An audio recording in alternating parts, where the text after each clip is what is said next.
안녕하세요. 아이언입니다. 오늘은 5월 23일 상장하는 노브랜드의 최종 유통 물량과 필수 정보를 알아보도록 하겠습니다. 작은 규모, 낮으면 기다리세요 라고 제목을 정했는데요.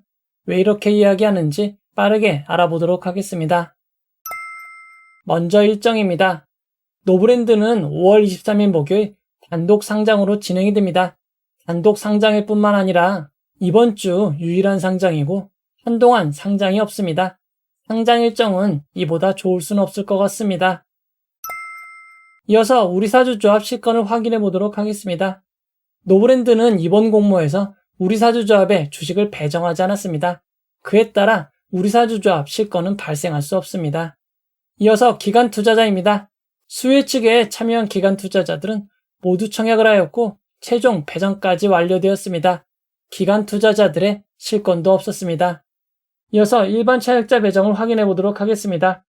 이번 청약의 균등 배정 주익수는 한 주가 되지 못한 0.38주였습니다. 그에 따라 청약하신 분들 중 일부인 47.67%만 주식을 배정받을 수 있었습니다. 546이 비례 배정을 확인해 보도록 하겠습니다. 546입에 딱 맞춰서 2,500주 청약하신 분들은 배정을 받을 수 없었고 이보다 한 단위 높은 15,000주 청약자분들은 77.21% 확률로 추첨 배정되었습니다. 라이브 시간에 안내를 해드렸지만 많이 청약하는 단위의 소수점 배정이 0.6보다 높을 때는 보수적으로 청약하시는 것이 마음이 편합니다. 이어서 최종 유통 물량을 알아보도록 하겠습니다. 노브랜드는 공모가 14,000원 기준 상장 시가총액이 1,147억 원입니다. 규모가 작은 회사입니다. 노브랜드의 상장 시가총액을 2023년부터 2024년 상장한 종목들 시가총액과 비교해보면 IMT, 시지트로닉스보다는 조금 더 크고 센서뷰, 이노시뮬레이션보다는 조금 작은 회사입니다. 노브랜드는 수혜 측 당시 수량 기준 의무보유 확약 신청이 4.51%밖에 되지 않았습니다. 실제 의무보유 확약 배정 비율도 평균보다 그리 높지 않은 270.71%가 배정됨에 따라 최종 의무보유 확약 배정 비율은 12.21%가 되었습니다. 의무보유 확약 배정 비율은 낮은 편입니다. 추가적으로 기간별 의무보유 확약 배정을 살펴보면 장기인 6개월이 0.82%, 3개월이 10.77%, 1개월이 0.47%, 15일이 0.15%입니다. 배정된 의무보유 확약의 대부분이 3개월에 배정이 되었습니다. 장기에 대부분의 의무보유 확약이 배정되었지만 비율 자체가 높은 편은 아니기에 큰 의미는 없을 것 같습니다. 노브랜드의 상장일 최종 유통 가능 비율은 21.4%입니다. 시가총액을 반영한 상장일 유통 가능 금액은 245억 원입니다. 이어서 주체별 유통 물량을 알아보도록 하겠습니다. 상장일 주체별 최종 유통 물량 비율을 살펴보면 기존 주주가 37.83%, 일반 청약자가 17.11%, 국내 기관이 30.81%, 해외 기관이 14.26%입니다. 해외 기관 비율이 14.26%로 조금 높은 편입니다.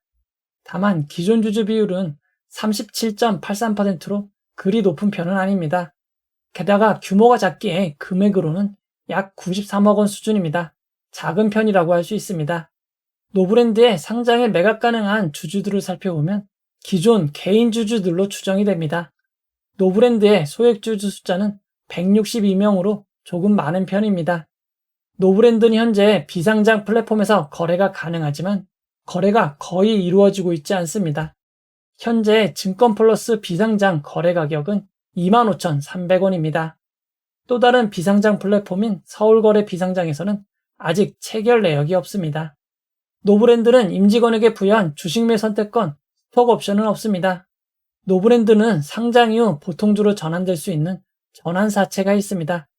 규모가 약 200억 원이나 되기에 전환권이 행사되어 보통주가 된다면 상장 이후 유통 가능 물량이 크게 늘어남을 주의하시기 바랍니다. 다만 전환 가격이 공모가와 같은 14,000원이고 상장일 바로 전환을 신청한다고 해도 보통 2주 정도 걸리는 것을 감안할 때 상장일에는 영향을 주지 못할 것 같습니다.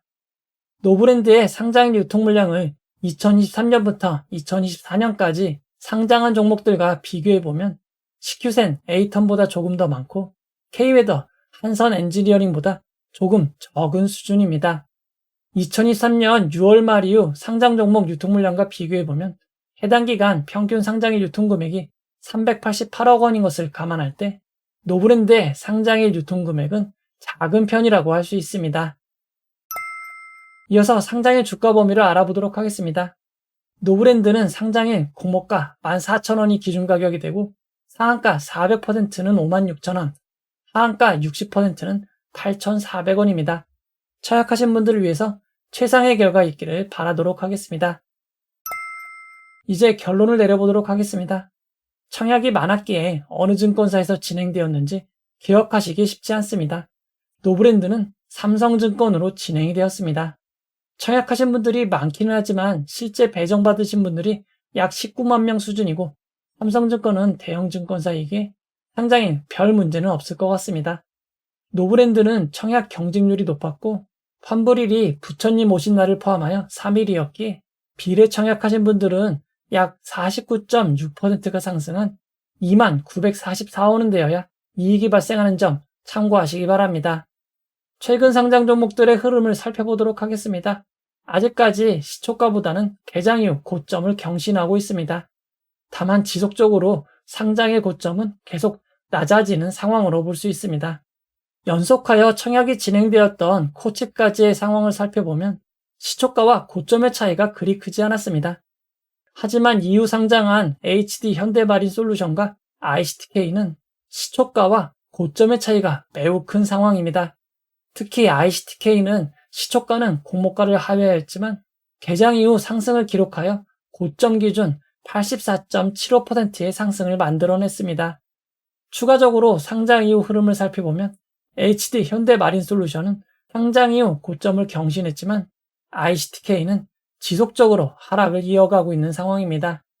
HD 현대마린솔루션도 최근 주가가 꺾이고 있는 상황입니다. 최근 분위기가 아주 좋진 않지만 노브랜드는 상장일 유통 물량이 작은 장점이 있습니다. 노브랜드처럼 규모가 작았던 청약은 상장에 매우 높은 고점을 기록하였습니다. CQ센은 무려 235%, A텀은 216.11%, K웨더는 228.57%, 한선 엔지니어링은 182.71%입니다. 규모는 비슷했지만 상장의 흐름은 매우 달랐습니다. 한선 엔지니어링은 시초가가 거의 최저점 수준이었고 CQ센도 시초가가 매우 낮은 수준이었습니다.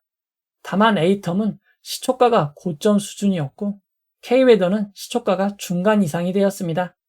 이처럼 유통 물량이 비슷해도 상장의 흐름은 제각각이었습니다. 정말 예상할 수 없는 상장일이지만 지금까지 상황을 살펴볼 때 노브랜드의 주가는 비례 청약 이상을 기록할 가능성이 높습니다. 만약 초반에 21,000원 이하로 가격이 형성될 때는 매도하지 마시고 기다려보는 것이 유리할 것 같습니다. 노브랜드는 3개월 환매 청구권이 부여되어 있습니다.